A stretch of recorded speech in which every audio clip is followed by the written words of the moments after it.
The rain in Harlem didn't wash things clean. It just made the grime slicker. It was a Tuesday night in November of 1948, and the sky was the color of a bruised plum hanging low over the rooftops of 125th Street.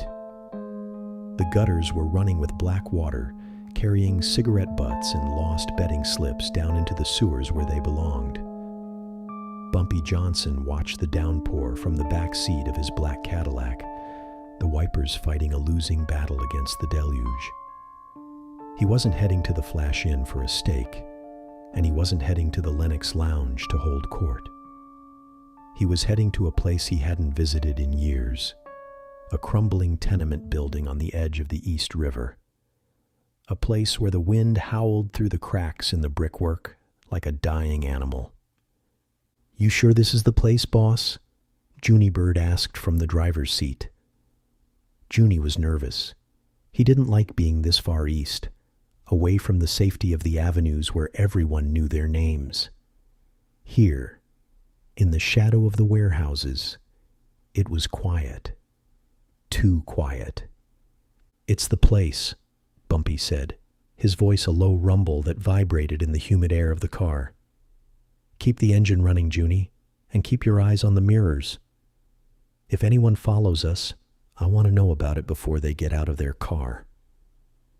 Bumpy opened the door and stepped out into the rain. He didn't run. Bumpy Johnson never ran. He buttoned his cashmere coat, adjusted the brim of his fedora to shield his eyes, and walked across the cracked sidewalk to the tenement door. The hallway smelled of boiled cabbage and wet wool, a smell of poverty that Bumpy remembered all too well from his youth. He climbed the stairs, the wood groaning under his weight, until he reached apartment 4B. He didn't knock. He had a key given to him 3 hours ago by a terrified messenger boy. He turned the lock and pushed the door open. The room was small, lit only by a single, naked bulb dangling from a frayed wire. In the corner, on a mattress that looked like it had been dragged out of a dumpster, lay a man who looked more like a skeleton than a human being. His skin was gray, pulled tight over his cheekbones, and his breath came in shallow, rattling gasps. This was Quinn. Once, Quinn had been a merchant marine, a man with shoulders like a bull and a laugh that could shake the rafters of a dive bar. He had run rum for Bumpy during the tail end of Prohibition, and he had been one of the best blockade runners on the Atlantic coast. Now, he was dying. Tuberculosis, the messenger had said. But looking at the bruises on Quinn's face and the way he held his left arm against his chest, Bumpy knew it wasn't just the sickness killing him. Someone had gotten to him first. Bumpy pulled a wooden chair from the table and sat down next to the bed. He took off his hat and placed it on his knee. "Hello, Quinn," Bumpy said softly. The old sailor's eyes fluttered open. They were milky with cataracts, but a spark of recognition flared when he saw the silhouette of the man in the chair. "Bumpy," Quinn wheezed, a chaotic sound like dry leaves scraping together. "You came." "You sent for me," Bumpy said. "You said it was life or death. Looks like it's a bit of both." Quinn tried to laugh, but it turned into a coughing fit that racked his entire body. When he settled back, there was blood on his lips. "I ain't got long, Bumpy. Maybe an hour, but I couldn't go without telling someone who could do something about it. I couldn't let them have it." "Let who have what, Quinn?" Bumpy asked, leaning in. "The Italians," Quinn whispered, the fear in his voice cutting through the pain. "Moretti. Vinny the Vulture." Bumpy's eyes narrowed. Vinny Moretti was a capo in the Genovese family. He was a vicious, unrefined brute who had been trying to push into the Harlem numbers racket for months. If Vinny was involved, This wasn't just a social call. "What does the vulture want with you, Quinn?" "Not me," Quinn said. "He wanted the coordinates. He wanted the ship." "What ship?" Quinn reached out with a trembling hand and grabbed Bumpy's wrist. His grip was surprisingly strong, fueled by a desperate adrenaline. "The Rheingold, Bumpy, the SS Rheingold." Bumpy frowned. The name meant nothing to him. "I don't know it." "You wouldn't," Quinn said. "It was a ghost. Back in 45, right before the war ended. I was running supplies down the coast. We got caught in a nor'easter, a real widowmaker. We had to take shelter in a cove out past Montauk, a place the locals call Devil's Gullet. It's a sea cave, Bumpy. Huge. You can sail a destroyer in there if the tide is right. We hid out there for 2 days waiting for the storm to break." Quinn paused, gasping for air. Bumpy waited, his patience infinite. "On the second night," Quinn continued, "another ship drifted in. No lights, no engines, just drifting on the current like a dead thing. It smashed against the rocks inside the cave, wedged itself tight. We shone our searchlights on it. It was German, Bumpy, a blockade runner, painted black, but the storm was too bad, we couldn't board her. We saw the crew, or what was left of them, dead on the deck, lashed to the rails. Poison gas, maybe, or just starvation. But through the hull had cracked open on the rocks." Quinn's eyes went wide, staring at a memory that had haunted him for 3 years. "Gold, Bumpy. I saw it. The crack in the hull was right at the waterline. Bars of it, spilling out like guts from a stuck pig, stamped with the eagle and the swastika. It was Nazi gold, Bumpy. Fleeing to Argentina, maybe. Or payment for spies. I don't know. But it was tons of it. Millions." Bumpy sat back, the wood of the chair creaking. He lit a cigar, the flame of the match illuminating his stoic face. "You saw this 3 years ago. Why tell me now?" "Because of the curse," Quinn whispered. "My first mate, he wanted to go back. He drowned a week later. I thought it was blood money. I thought if I touched it, I'd die. So I kept my mouth shut. I lived poor. But my brother ran his mouth. He told a girl who told a guy, and word got to Vinnie Moretti." Quinn began to cry, silent tears tracking through the grime on his face. "Vinnie grabbed my brother 2 days ago. They tortured him, Bumpy. They cut him until he gave up my name. Then they came for me. They beat it out of me. I told them. I had to. I told them where the cave is." Bumpy stood up. The cigar smoke swirled around his head like a halo. "When did you tell them, Quinn?" "Tonight," Quinn sobbed. "An hour before I called you. They left me here to die. They're on their way, Bumpy. Vinnie and his crew. They're going to Montauk tonight. The tide is low at 4 a.m. That's when you can get in." Bumpy walked to the window. He looked out at the rain-slicked street. He calculated. Montauk was a 3-hour drive in this weather, maybe more. It was almost midnight now. 4 a.m. gave them a fighting chance. "If the Genovese family gets that gold," Bumpy said quietly, more to himself than to Quinn, "they don't just get rich, they get unstoppable. $50 million in untraceable bullion? They'll buy the mayor. They'll buy the commissioner. They'll buy every precinct captain in Harlem. They'll push us into the sea." He turned back to the dying man. He placed a hand on Quinn's shoulder. "You did good calling me, Quinn."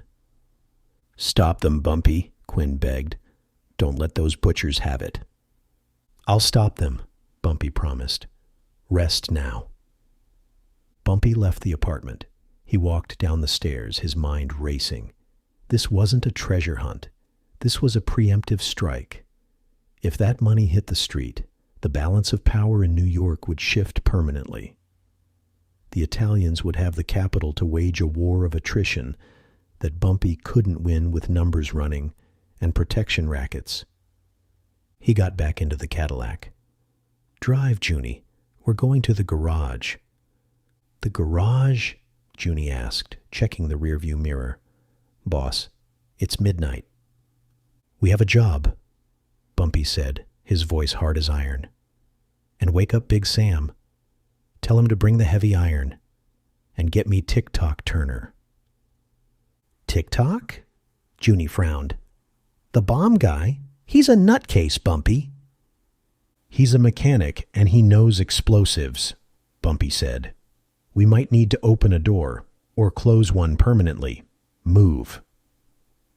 The drive back to Harlem was a blur of neon and rain. Bumpy didn't go home to Lenox Terrace. He couldn't. He had to explain this to Mamie first, but he couldn't do it in person. He stopped at a payphone on 125th Street. "Mamie," he said when she answered, her voice thick with sleep. "Ellsworth? Is everything all right? You're never late." "I have to go out of town, Mamie," Bumpy said. "Tonight. Right now." "Out of town? In this weather? Ellsworth, what's going on?" "Business," Bumpy said. "The kind that can't wait. The kind that keeps the wolves away from the door." "It's the Italians, isn't it?" Mamie asked, her intuition sharp as a razor. She always knew. "You're going to war." "I'm going to prevent one," Bumpy corrected. "I'll be back for breakfast, Mamie. Keep the coffee warm." He hung up before she could ask more. He hated lying to her by omission, but telling her he was chasing a ghost ship full of Nazi gold would only make her worry that he had finally lost his mind. They met at the garage on 142nd Street. It was a nondescript brick building that housed the fleet of trucks Bumpy used for legitimate deliveries. But the back room was an armory. Big Sam was already there, wiping grease off a Thompson submachine gun. Sam was a mountain of a man, 6'5" and built like a brick privy. He was loyal to a fault, and stronger than any two men had a right to be.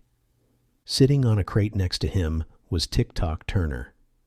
He was a wiry, nervous little man who got his nickname because he was always checking his pocket watch, obsessing over time. He was twitchy, but his hands were steady when he was working with fuses. "What's the caper, boss?" Big Sam asked, sliding a drum magazine into the Thompson. "Bank? Armored car?" "A cave," Bumpy said. He spread a map of Long Island out on the hood of a delivery truck. "Here, Montauk Point. There's a sea cave called Devil's Gullet."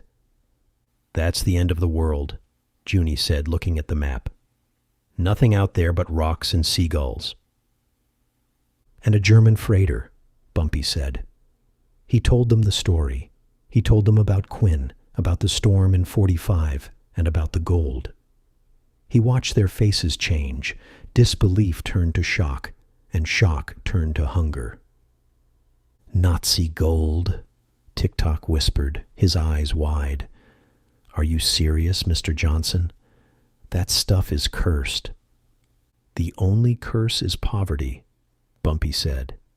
"And the only devil is Vinnie Moretti. He knows about it. He's on his way there right now with a crew. If he gets it, we're finished. You understand? This isn't about getting rich. It's about survival." "So, we take it," Big Sam said, racking the slide of the Thompson. "Or we sink it." "Exactly," Bumpy said.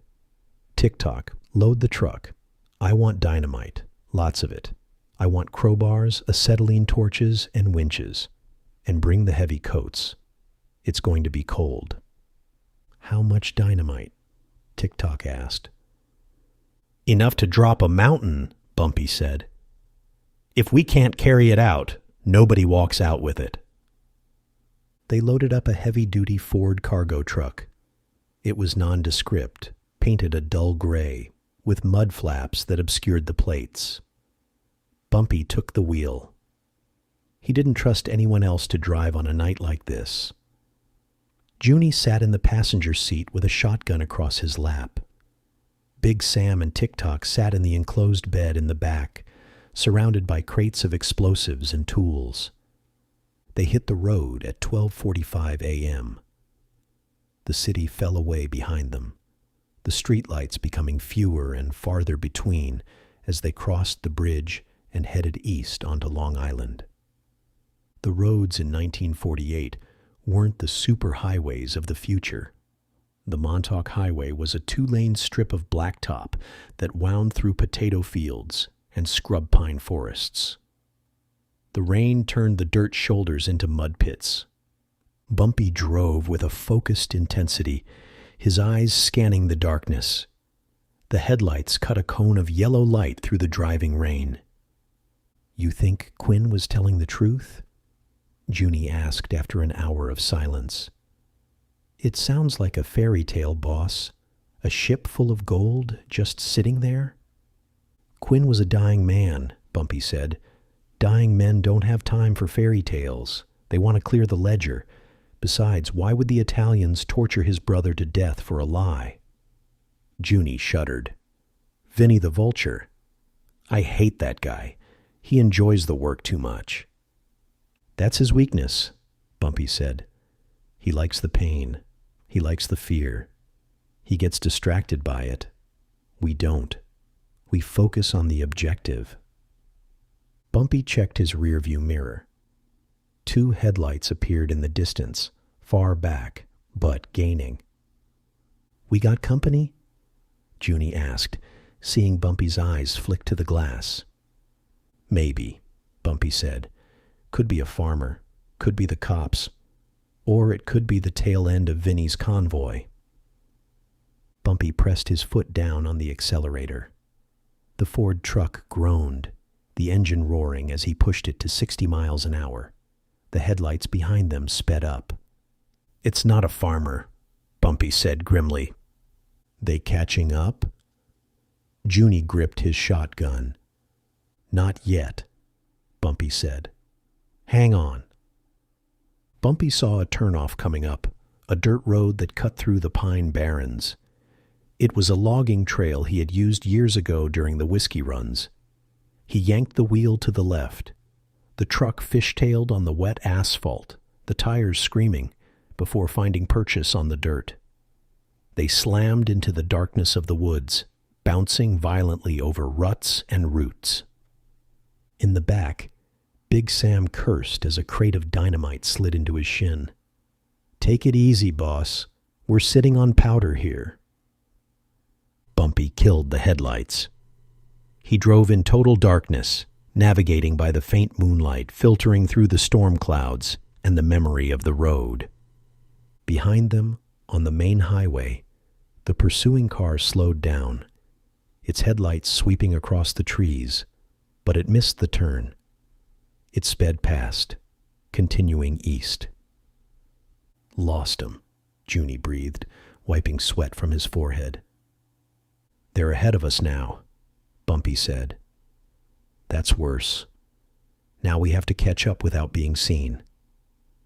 They emerged from the woods 10 miles later, closer to the coast. The smell of the air changed. The scent of pine and wet earth was replaced by the briny, sharp tang of the Atlantic Ocean. The wind picked up, buffeting the side of the truck. They were nearing Montauk.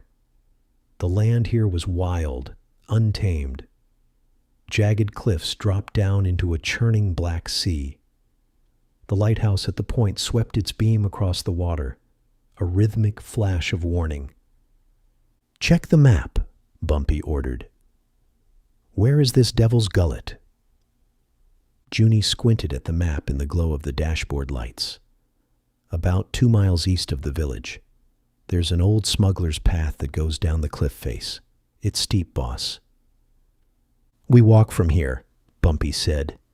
He pulled the truck off the road, hiding it behind a dense thicket of scrub oak. "If Vinny is here, His cars will be near the trailhead. We can't risk the engine noise." They piled out of the truck. The rain was freezing now, stinging their faces like needles. Bumpy put on his leather gloves. Big Sam hoisted a crate of dynamite onto his massive shoulder as if it were a lunchbox. Tick-Tock carried the satchel of fuses and blasting caps, looking terrified of the slippery mud. Junie carried the lanterns and a coil of heavy rope. They moved through the brush, silent as shadows. Bumpy led the way, his eyes adjusting to the dark. After 20 minutes of hiking, they reached the edge of the cliff. Below them, the ocean roared. Waves crashed against the jagged rocks, sending plumes of spray 50 feet into the air. The sound was deafening. "Down there!" Bumpy shouted over the wind, pointing to a fissure in the rock face. "That's the path." It was a treacherous descent. The path was narrow, slick with moss and rain. One slip meant 100-foot drop into the boiling surf. They moved slowly, bracing themselves against the cold stone. Big Sam struggled with the crate, his boots slipping, but Bumpy grabbed his coat and steadied him. "Watch your step," Bumpy warned. "We don't die here, not by accident." As they neared the bottom, the cliff face curved inward, forming a massive natural amphitheater, and there, hidden from the sea and the sky by the overhang of the rock, was the mouth of the cave. It was a gaping maw of darkness, breathing out cold, stagnant air. The water at the entrance was calm, protected by a natural breakwater of fallen rocks. And there were tire tracks in the sand at the base of the cliff, fresh ones. "They're here," Junie hissed, pointing to the tracks. "They beat us." "No," Bumpy said, kneeling to examine the sand. "These are from a jeep. Just one, probably a scout. The main convoy isn't here yet. We have time, but not much." "Let's get inside," Bumpy commanded. They entered Devil's Gullet. The cave was enormous. The ceiling soared 100 feet above their heads, covered in stalactites that dripped water like ticking clocks. The sound of the ocean was muffled here, replaced by the echo of their own breathing and the drip, drip, drip of the cave. Junie lit a lantern. The yellow light pushed back the shadows, revealing the scale of the cavern. It went back deep, winding into the heart of the rock. They walked for 5 minutes, the sand crunching under their boots. The air grew colder, smelling of rust and ancient decay. "Boss," Tick-Tock whispered, his voice trembling. "Look!" Bumpy looked up. There it was, the SS Raingold. It was a ghost ship in the truest sense. A rusted steel hulk, listing heavily to the port side, jammed tight between two massive pillars of rock. It was covered in barnacles and seaweed, looking like it had risen from the depths of hell itself. The paint was flaking, but on the smokestack, faint but visible in the lantern light, was the faded symbol of the Third Reich. The ship sat in a pool of dark, still water. The tide was out, exposing the jagged tear in the hull that Quinn had described. "Holy Mother of God," Big Sam muttered. "It's real," Junie said, stunned. Bumpy didn't waste time staring. He walked to the edge of the water. A sandbar stretched out toward the ship, allowing them to walk almost right up to the tear in the hull. "Sam, bring the crowbars," Bumpy ordered. "Junie, keep watch at the entrance. Tick-Tock, assess the structure. If we need to blow this thing, I need to know where to put the charges." Bumpy and Sam waded into the freezing water. It came up to their waists. They reached the jagged metal of the hull. The tear was about 4 feet wide, rusted sharp as a knife. Bumpy shone his flashlight into the hole. Inside, The hold of the ship was a chaotic mess of rotted crates and debris. But spilling out of the broken wood, gleaming dull and heavy in the beam of the light, was the gold. It wasn't just a few bars. It was a mound of them. Hundreds. Stacked like bricks, spilled like corn from a torn sack. They were dirty, covered in silt, but the unmistakable luster of gold shone through. Bumpy reached in and grabbed one. It was heavy, incredibly dense. He wiped the slime off the face of the bar. The Reich Sadler. The eagle clutching the swastika. 1944. "It's here," Bumpy whispered. The weight of the bar in his hand felt like power. It felt like the future of Harlem. He shoved the bar into the deep, reinforced pocket of his wool coat, feeling it slam against his hip. "Boss," Sam said, his voice shaking. There's skeletons in there." Bumpy looked deeper. Entangled in the wreckage were the remains of the German crew, still wearing tattered uniforms, their bones white against the darkness. They had died guarding this horde. "Let the dead keep their secrets," Bumpy said. "We're here for the cargo." "How are we going to move this?" Sam asked, looking at the mountain of metal. "There's tons of it, Bumpy. Literally tons." "We take what we can," Bumpy said. "Fill your pockets, fill the bags. We make trips, but we have to move fast." Suddenly, a whistle echoed from the cave entrance. It was Junie's signal, a sharp two-note bird call. Bumpy froze. He killed his flashlight. "Lights out!" he hissed. Total darkness descended on the cave, save for the faint gray light filtering from the distant entrance. Then the sound of engines, loud, roaring. Not one jeep, a convoy. Voices echoed off the stone walls, harsh, shouting voices, Italian accents. "Over here, the tracks go in here. Get the lights, set up the perimeter." Bumpy waded back to the sandbar. He met up with Junie, who came running back from the mouth of the cave. "Boss," Junie gasped. "It's the Vulture. He's got 20 guys, maybe 30. They got Thompson guns, carbines. They're setting up a blockade at the entrance. We're trapped." Bumpy looked at his crew. Tick-Tock was shaking so hard his teeth were chattering. Big Sam looked ready to fight, but he knew the odds. 4 men against 30. And the Italians had the high ground at the entrance.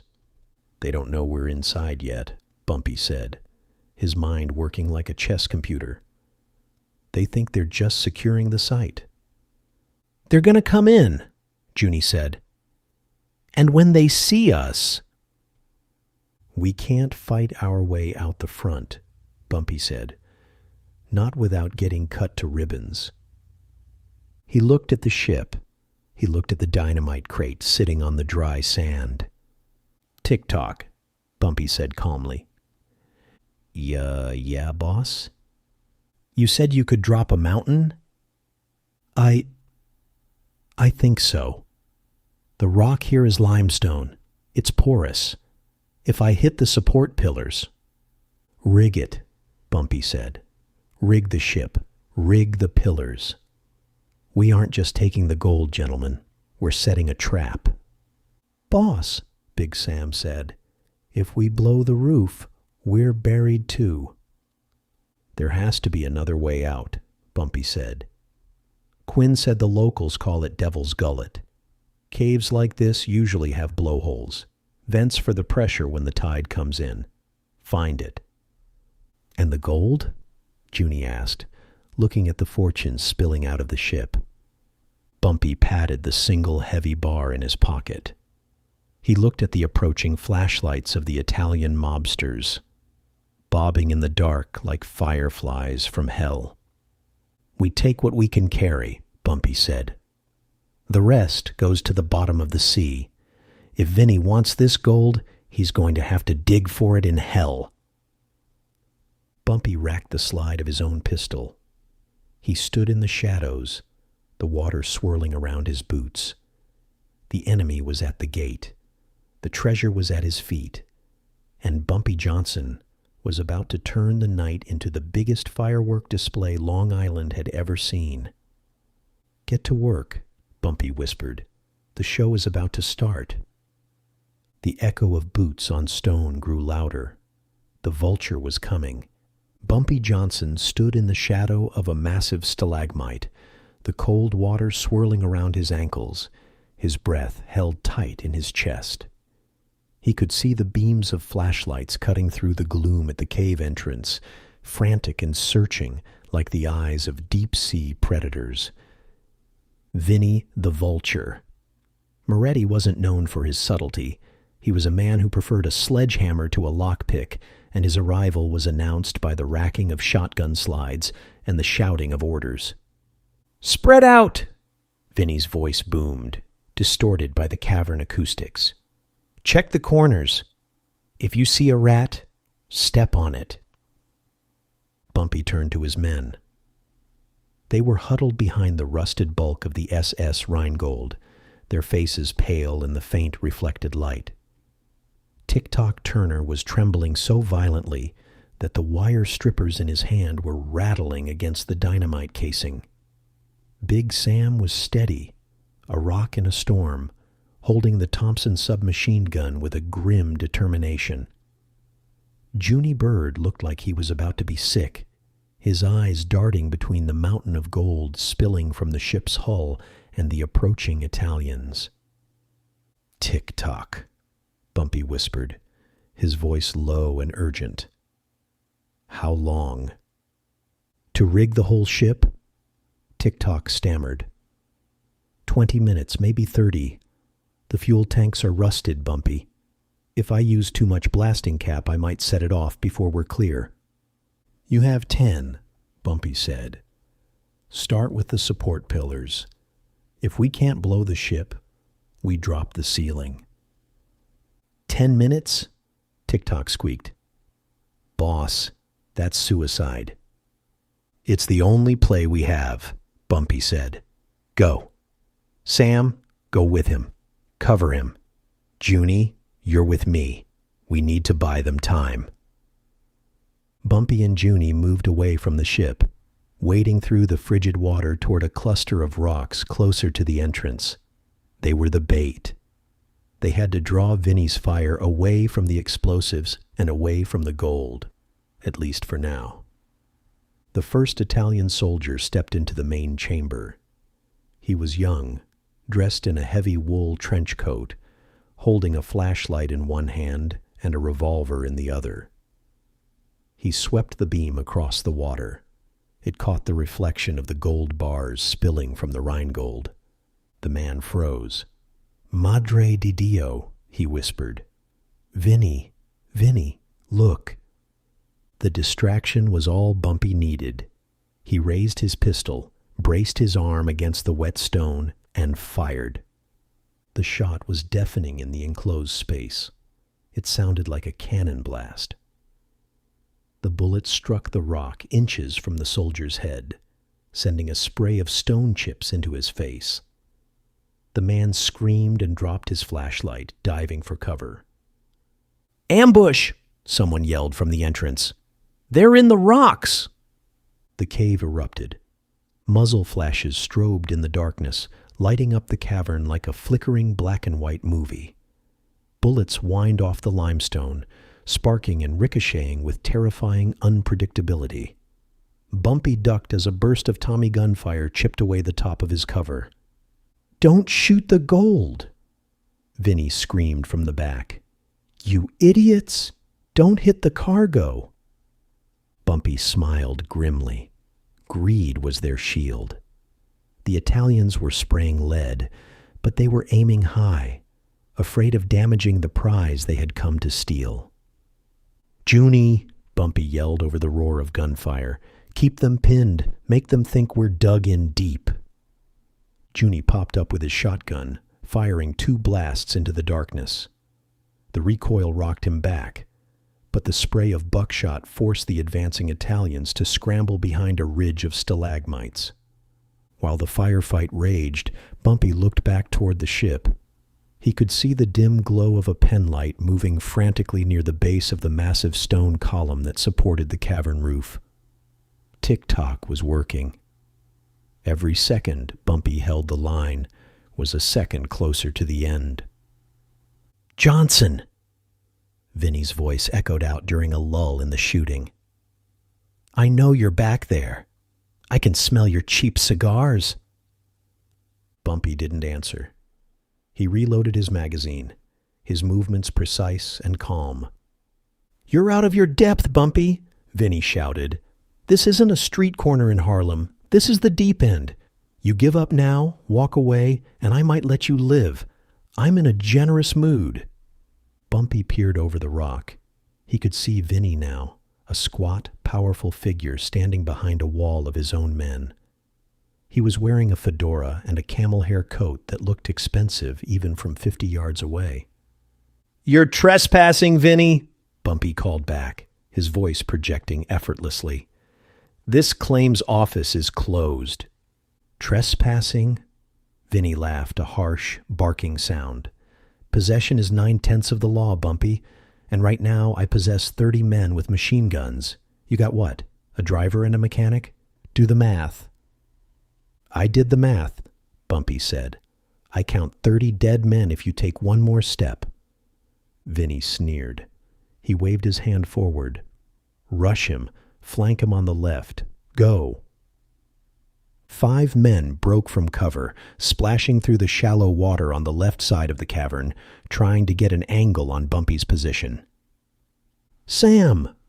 Bumpy yelled. From the darkness near the ship, the rhythmic chugging of the Thompson opened up. Big Sam unleashed a long, controlled burst. The .45 caliber rounds tore through the water and the air, forcing the flanking team to dive face first into the muck. One of them screamed, clutching his leg. "Pull back!" Vinny shrieked. "Pull back!" The Italians retreated to the entrance. The silence that followed was heavier than the noise.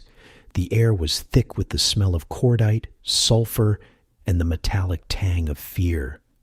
Bumpy looked at his watch. 5 minutes had passed. "Tick-tock," Bumpy hissed. "Status." "The pillar is rigged." Tick-tock's voice came back, high and thin. "I'm moving to the fuel tanks, but the fuses are damp, boss. I have to cut them fresh."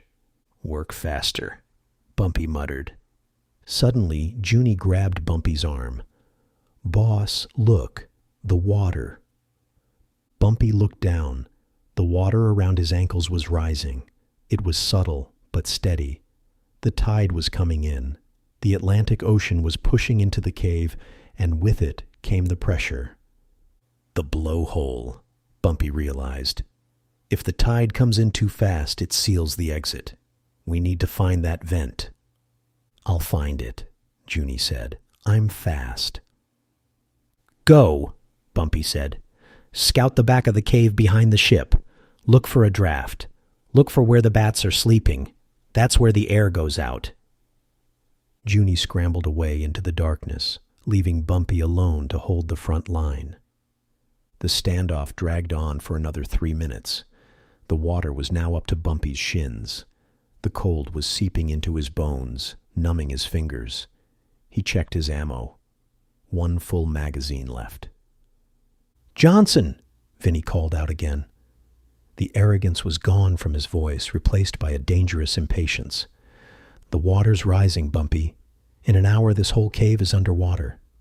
You want to drown in here? For what? Gold you can't spend." "I'd rather drown than see you with it, Vinny," Bumpy replied.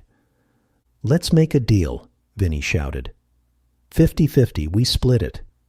There's enough here for both of us. You take half, I take half. We walk away rich. Why die for pride?" It was a tempting offer. Bumpy looked back at the ship. He saw the dull gleam of the gold bars, millions of dollars, enough to build schools, hospitals, housing, enough to buy freedom, But he knew Vinny. He knew the Genovese family. If they walked out of here with half, they would use it to destroy everything Bumpy had built. They would come back for the other half within a week. And they would kill everyone who knew about it. There was no deal. There was only the end. "I don't partner with vultures," Bumpy yelled back. Vinny swore in Italian. "Kill him! Kill them all! Use the grenades!" Bumpy's eyes went wide. Grenades in a cave. He saw the arm swing. A small dark object arced through the air, splashing into the water 20 feet from Bumpy's position. "Move!" Bumpy dove to his right, scrambling over the slick rocks. Boom! The grenade detonated underwater.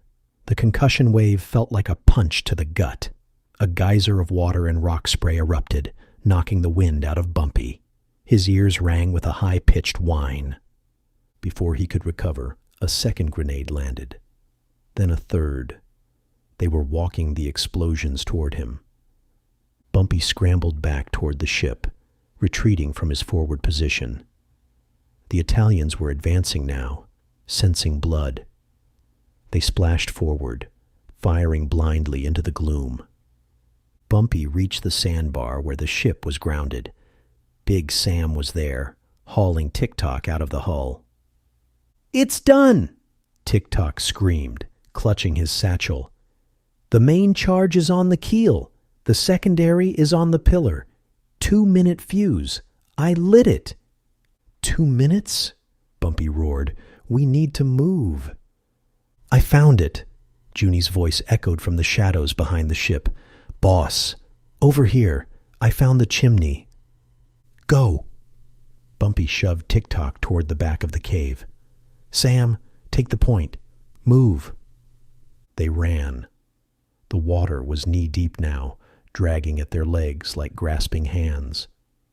Behind them, the Italians were closing in. They had reached the ship. "Gold!" one of the Italians shouted. "Look at it! It's everywhere!" Bumpy looked back one last time. He saw the mobsters swarming the broken hull, their greed overcoming their discipline. They were dropping their guns, grabbing handfuls of gold bars, stuffing them into their coats. Vinny was there, screaming at them to secure the perimeter, but even he was staring at the treasure with lust in his eyes. The immense, rusted bulk of the freighter blocked their view of the back wall.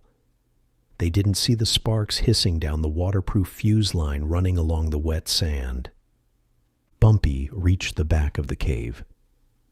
Junie was standing at the base of a narrow, jagged fissure in the rock wall. It went up almost vertically, a chimney carved by centuries of water pressure. A draft of cold, fresh air was blowing down it. "It's tight, boss," Junie warned, "and it's slippery." "Climb," Bumpy ordered. Big Sam boosted Tick-Tock up. The little man scrambled up the wet rock like a spider, his fear giving him unnatural speed. Junie went next. "Sam, you go," Bumpy said. "You first, boss," Sam argued. "Go!" Bumpy shoved him. "That's an order. I'm right behind you." Big Sam grunted and hauled his massive frame into the fissure. He wedged his boots against the walls, shimmying up. Bumpy paused. He looked at the heavy wool coat he was wearing. It was soaked and heavy. He looked back at the cave. The Italians were fully distracted. They were celebrating. He could hear them laughing, the sound echoing strangely over the rising water. Bumpy reached into his pocket. He felt the weight of the single gold bar he had taken earlier. He hesitated. 2 minutes. He looked at the fissure. It was tight. If he was too heavy, he would fall. He ran back toward the ship, not to the hull, but to a pile of debris near the waterline where a few stray bars had washed up. He grabbed 3 more. They were incredibly heavy, likely 10 pounds apiece. He shoved them into the reinforced interior pockets of his coat, 2 on the left, 1 on the right. The weight was crushing. It felt like wearing a suit of lead armor. The heavy wool of his coat strained at the seams. "Bumpy!" Junie screamed from above. "The fuse!" Bumpy turned and ran for the chimney. The water was at his thighs now. He reached the fissure and jumped, grabbing a handhold. He pulled. His muscles screamed. The weight of the 4 gold bars dragged him down, trying to peel his fingers off the rock. He grunted, a primal sound of effort, and drove his boot into a crack. He hauled himself up, inch by inch. 10 feet up, 20. Below him, the fuse hissed its way into the dynamite crate, wedged against the ship's fuel tank. "Fire in the hole!" Tick-Tock screamed from the top of the shaft. Bumpy didn't look down. He climbed. He scraped his knuckles raw. He tore his fingernails. The coat felt like it weighed 1,000 pounds. 30 feet up. Below, in the cavern, Vinnie Moretti finally noticed the sizzling sound.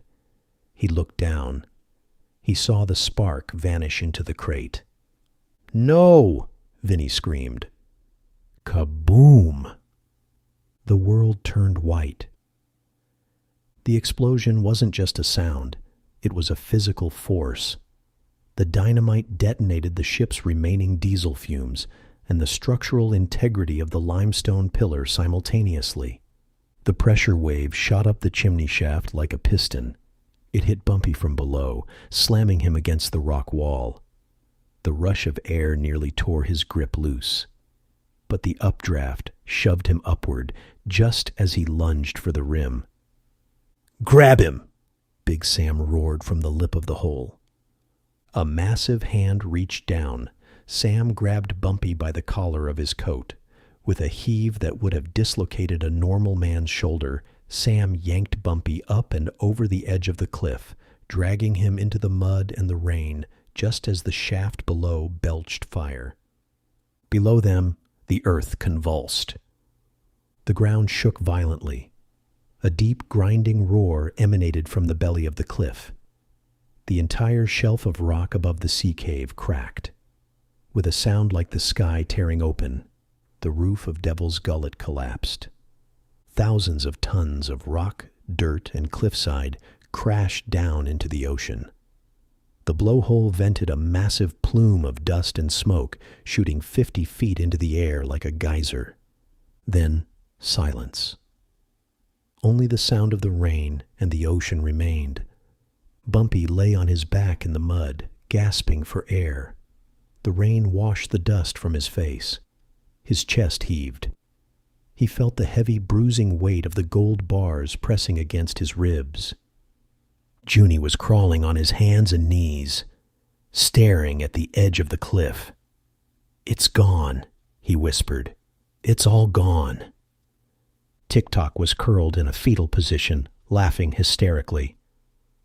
I told you I could drop a mountain." Big Sam sat up, wiping mud from his eyes. He looked at Bumpy. "You okay, boss?"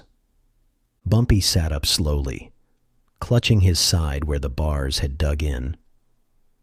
"I'm alive, Sam. That's enough for today." They crawled to the edge of the cliff and looked down. The cove was unrecognizable. The entrance to the cave was buried under a massive landslide. The sea churned with white foam and debris. There was no sign of the Rheingold, no sign of the Italians, no sign of the gold. Vinnie the Vulture and his 30 men were entombed beneath the Atlantic, guarded by the ghosts of the German crew. "They're dead," Junie said, his voice hollow. "All of them." "Greed killed them," Bumpy said. "The dynamite just helped." They sat there for a long time, the adrenaline fading, replaced by the crushing realization of what they had just done. They had found a fortune, a king's ransom, and they had blown it to smithereens. "We burned it," Junie said, almost crying. $50 million. We just burned it. Big Sam shook his head. We had to, Junie. If Vinny got that cash, there wouldn't be a Harlem left for us to go back to. I know, Junie said, but damn, I was going to buy a house. I was going to buy my mama a house. Tick-Tock stopped laughing. He looked at his dirty hands. I'm still broke, he muttered. I risked my life, and I'm still broke. The mood on the cliff was heavy. They were alive. They had won the war, but they felt like losers. The emptiness of the lost treasure weighed on them more than the fatigue. Bumpy stood up. He brushed the mud from his knees. He reached into his coat pocket and pulled out a silver cigar case. Miraculously, the cigars inside were dry. He lit one, cupping his hands against the wind. The smoke swirled away into the storm. You men did good work tonight, Bumpy said. You stood tall. Thanks, boss, Sam grumbled. But respect don't pay the rent. Bumpy looked at his crew. He saw their dejection. He saw the loyalty that had kept them by his side, even when the odds were fatal. You think we left empty-handed? Bumpy asked. Junie looked up. Boss, the ship is under a mountain. We ain't got nothing. Bumpy smiled. It was the smile of a man who had played a hidden ace. Stand up, Bumpy commanded. The men stood up, confused. Bumpy unbuttoned his heavy wool coat.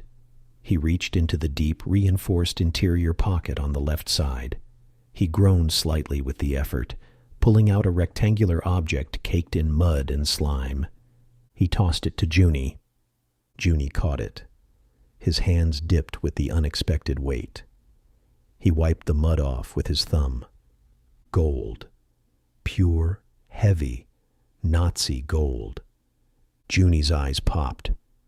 Boss! Bumpy reached into the other pocket on the right. He pulled out a second bar. He tossed it to Big Sam. Sam caught it with one hand, staring at it like it was a religious artifact. Bumpy reached back into the left pocket and pulled out a third bar. He handed it to Tick-Tock. Don't drop it, Bumpy said. It's worth more than your life. Bumpy kept the fourth bar, the one he had taken first, for himself, sliding it back into his pocket. The three men stood there in the rain, holding the bars, their mouths open. 4 bars? Junie whispered. You carried 4 bars up that chimney? I grabbed what I could, Bumpy said.